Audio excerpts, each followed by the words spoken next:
Hola a todos, mi nombre es Lizeth Boom y hoy me toca conversar sobre cómo conseguir una buena historia de investigación. Aquí vamos a hablar sobre las pistas para emprender una investigación, o sea, lo que sería el elemento disparador de esas grandes historias. A veces cuando nos encontramos, leemos pues un reportaje, nos preguntamos, o sea, ¿cómo surgió este tema, ¿no? Para investigar. Y bueno, existen muchas maneras, muchas fórmulas que pueden guiarnos a encontrar esa buena historia que contar. Y bueno, una de ellas es la noticia. A veces todos los días tenemos una noticia, todos los días se publican noticias, pero existe ese dato que es diferenciador que nos lleva a pensar que, bueno, aquí podría haber algo para investigar, para profundizar, y que detrás de esta noticia se está ocultando un tema de interés público que los poderosos quieren mantener en silencio.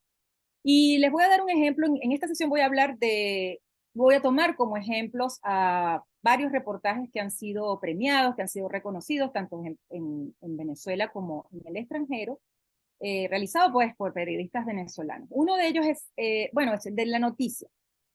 Esto ocurrió en el año 2018, la noticia de un decomiso de 50 de kilos de oro en un vuelo que iba a Ámsterdam desde Aruba, en la isla de Aruba, y de un oro que provenía de Venezuela, específicamente de Maracay. Esto era muy extraño, llamaba mucho la atención y decidimos emprender esta investigación. Luego de varios meses logramos detectar pues, la ruta de fuga del oro venezolano vía el Caribe neerlandés. Estamos hablando de Aruba y Curazao, y todo esto fue a partir de esta noticia de un hallazgo, de un decomiso en el aeropuerto de Aruba. Muchas noticias todos los días que tenemos. Allí podríamos encontrar historias para desarrollar. También otra manera de encontrar una buena historia para investigar es el dato fuera del encuadre. Es decir, cuando hay algo que observamos en nuestra cotidianidad que nos parece como extraño, fuera de lo normal, que se sale del cuadro. Y aquí le puedo hablar de un reportaje que surgió de esa manera. Este reportaje fue sobre el Mausoleo para el Libertador, que fue publicado en el año 2012. Este reportaje surgió, toda una investigación de meses, un día en el que estaba yo caminando hacia mi trabajo, que era en el centro de Caracas, y veo que detrás del mausoleo, del Panteón Nacional, han tumbado unos árboles que, bueno, que posiblemente centenarios, que llevaban mucho tiempo allí, y eso me llamó la atención. Y dije, ¿por qué están cortando árboles? ¿No? Que aquí hay un ecocidio, ¿qué es lo que ocurre? Y comencé a buscar y averiguar, y logramos descubrir que el ministro de Cultura para la época, Farruko Sesto, había ordenado la construcción del mausoleo para el Libertador con el apoyo de una empresa de sus socios. Y logramos aquí determinar la corrupción que había detrás de la construcción de este mausoleo. Esto lo hicimos, o sea, logramos llegar a esta historia solamente con eso, con observar, con ver que algo estaba eso, fuera de lo normal, de la cotidianidad que observábamos todos los días. También se puede evaluar, podemos escoger un trabajo de investigación para evaluar las fallas del sistema. Esto ocurre cuando queremos saber cuáles son las razones, las causas y los responsables de algunos temas que están afectando a un colectivo. Por ejemplo, en el caso de Venezuela, tenemos el tema de las fallas eléctricas, del suministro pues, de agua potable, o también el caso del manejo de la basura, y por eso es que tomo este reportaje, que fue publicado en colectivo, en alianza, en colaboración con varios medios, entre los cuales está el Correo del Carolí, Crónica 1, El Carabobeño, Los Andes, Todos Ahora, que hicieron este gran reportaje sobre los vertederos al límite, que si bien es un reportaje que ganó en el Premio Nacional de Periodismo IPIS del 2022, como en la categoría de cobertura, yo pienso que tiene algunos elementos algunos que llenan los requisitos pues, de un gran reportaje de investigación. Y aquí se logró establecer algunos parámetros de lo que es el periodismo de investigación y también identificar a los responsables de este problema. Entonces, este es otro de los posibles temas que podemos desarrollar con el periodismo de investigación. También tenemos un caso ya clásico que es el de la filtración. Las filtraciones, estamos hablando de una filtración masiva de datos además que se pretende mantener ocultos por los poderes y que, bueno, salen a la luz pública y son procesados por los periodistas para encontrar historias allí. No estamos hablando de Wikileaks, por ejemplo, se quedó solamente en una filtración, sino de filtraciones de datos masivos que necesitan, de los cuales surgen historias, que están allí para desentrañarlos y para lograr conseguir historias que contar. Ese fue el caso, por ejemplo, de la gran periodismo transnacional, proyecto transnacional y colaborativo de Panama Papers, que sin duda dividió la historia del periodismo colaborativo en el mundo, porque fue una filtración que fue coordinada por el Consorcio Internacional de Periodistas de Investigación, el ICIJ, por sus siglas en inglés, que obtuvo esta gran filtración de un bufete en Panamá, el Mossack Fonseca, y distribuyó, coordinó toda esta masiva, estos datos masivos entre 400, más de 400 periodistas en el mundo para contar las historias de cada país. Y bueno, a partir de esta filtración han venido otras muchas más y bueno, es como el modelo clásico ahora para hacer periodismo de investigación de manera colaborativa y transnacional, porque estamos hablando de miles de terabytes, o sea, de mucha información que difícilmente lo pueda manejar un equipo. Entonces, por esto es que se requiere el ensamblaje, pues, o la coordinación de muchos equipos en todas partes del mundo, de los países donde estén involucrados para trabajar. Y aquí tenemos otro caso que nos lleva a eso, a encontrar las grandes historias del periodismo de investigación, y una de ellas es el dato suelto, o un rumor. Tenemos este caso de los planes en las grandes ligas, que fue un reportaje realizado por la Alianza Rebelde Investiga, que está formado en Runes igual.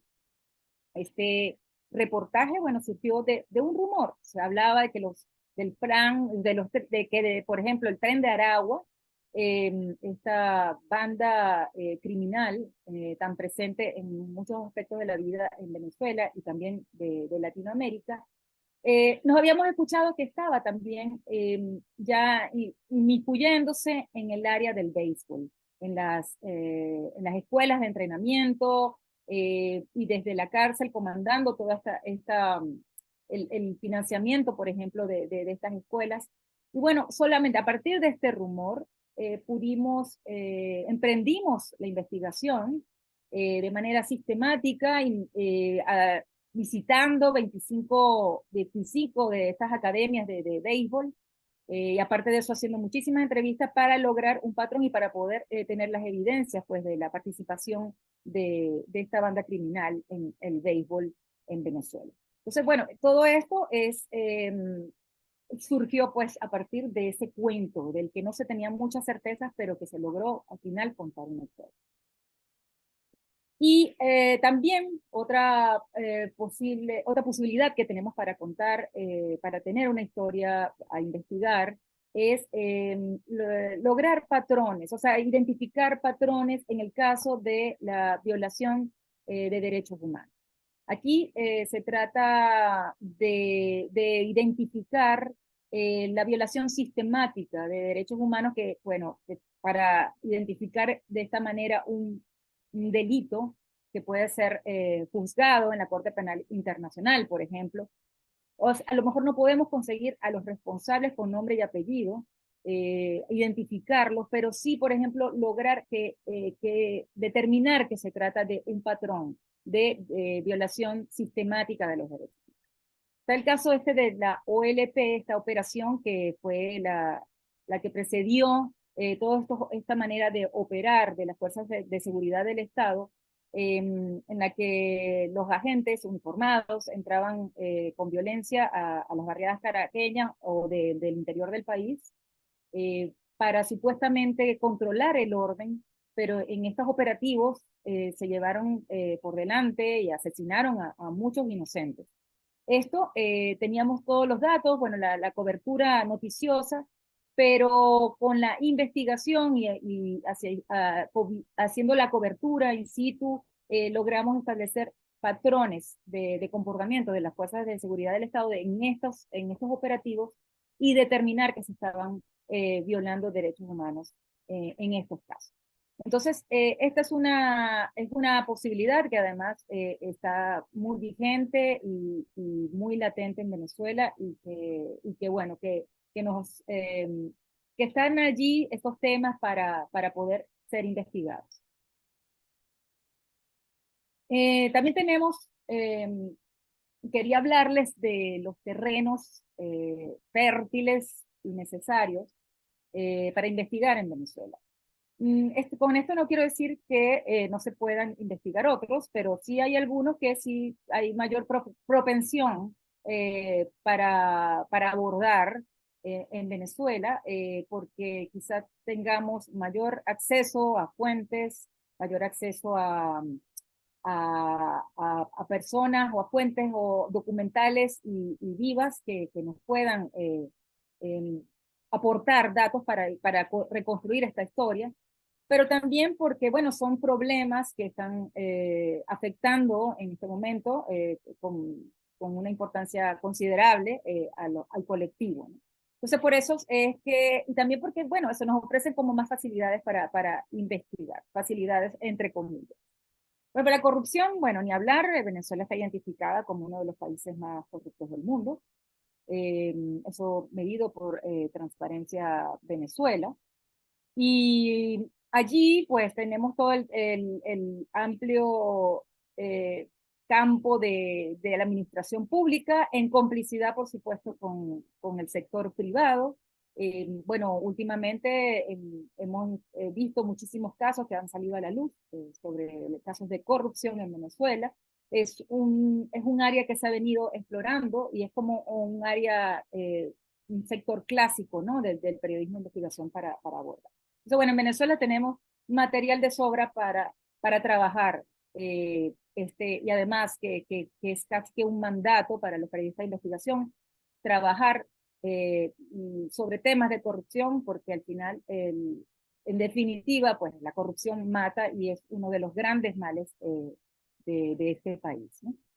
En segundo lugar, yo nombraría al comercio exterior. Estamos hablando de importaciones y exportaciones. ¿Y por qué lo nombro? Bueno, sobre todo cuando hubo el auge de las importaciones en Venezuela, cuando estaba vigente el control de cambio, el sistema de control de cambio con Cadivi, bueno, se prestaron a muchas corruptelas y fue uno de los terrenos donde, bueno, se cometieron mayores irregularidades administrativas, ¿no? Esto fue un periodo bastante largo, pero una de las razones por las cuales es un terreno a considerar para investigar es porque siempre, si bien en Venezuela las fuentes documentales o las fuentes en general se han cerrado, no hay acceso a la información pública, la relación comercial de Venezuela con otros países nos permite consultar los datos que puedan existir en otros, o sea, bien sea estadísticas o informes que registren otros países o también podemos hablar de organizaciones internacionales, ¿no? Que hagan estos registros del comercio exterior venezolano. siempre hay un socio que, bueno, lo va a registrar. El problema se puede presentar cuando, bueno, los socios tienen las mismas mañas del gobierno venezolano, es decir, que no hay registro, hay mucha opacidad y mucha censura, y quizás sea más difícil de acceder, pero siempre existe alguna rendija por donde investigar, bien sea con cifras que aporten organismos internacionales como la mismísima Naciones Unidas. Así que este siempre un área a considerar, las importaciones y exportaciones en Venezuela, todo lo que tenga que ver con comercio exterior.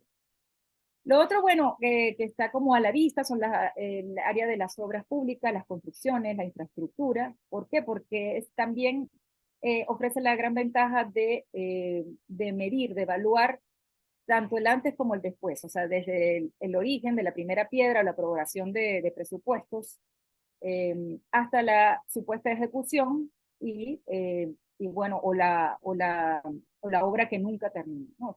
Es posible comparar la evolución de esos proyectos, si se hicieron o no, y si hubo irregularidad en esas obras, solamente por el simple hecho de no haberlas entregado. Entonces, y eso porque están a la vista, son palpables, son quizás más accesibles. Y además de eso, tenemos muchos ejemplos, muchísimos ejemplos en Venezuela. Otra área que hay que investigar, está, que es además una deuda absolutamente vigente, es el área de la violación de los derechos humanos. Quizás sea una de las más que reporte mayores riesgos, de las más difíciles de abordar, porque no siempre las víctimas están dispuestas pues, a dar su testimonio. Existe mucho riesgo porque aquí está la participación directa pues, de los cuerpos de seguridad y del Estado en la violencia, pero es un mandato investigar sobre lo que está pasando con la violación de derechos humanos en Venezuela. Es fundamental. Y por último lugar, otro de los temas que hay que investigar y que ahora, bueno, ha adquirido mucho auge en el mundo son todo lo que tiene que ver con los delitos ambientales. En Venezuela hay un avance en la destrucción pues, del ambiente, que además de todo esto está muy relacionado con la corrupción y es una discusión que está en la agenda pública internacional. Hay mucha vigencia en todo lo que es el tema pues, del cambio climático. Forma parte de la agenda internacional, en la cual, por cierto, Venezuela ha suscrito muchos convenios, y por eso es que siempre será un tema para revisar. Y bueno, ya revisando y dando repaso a todos estos terrenos, les recomiendo que vayan pensando en cuáles podrían ser sus temas para desarrollar en las próximas sesiones. Y también les aconsejo que, bueno, respondan a la encuesta y estén muy atentos a la próxima sesión.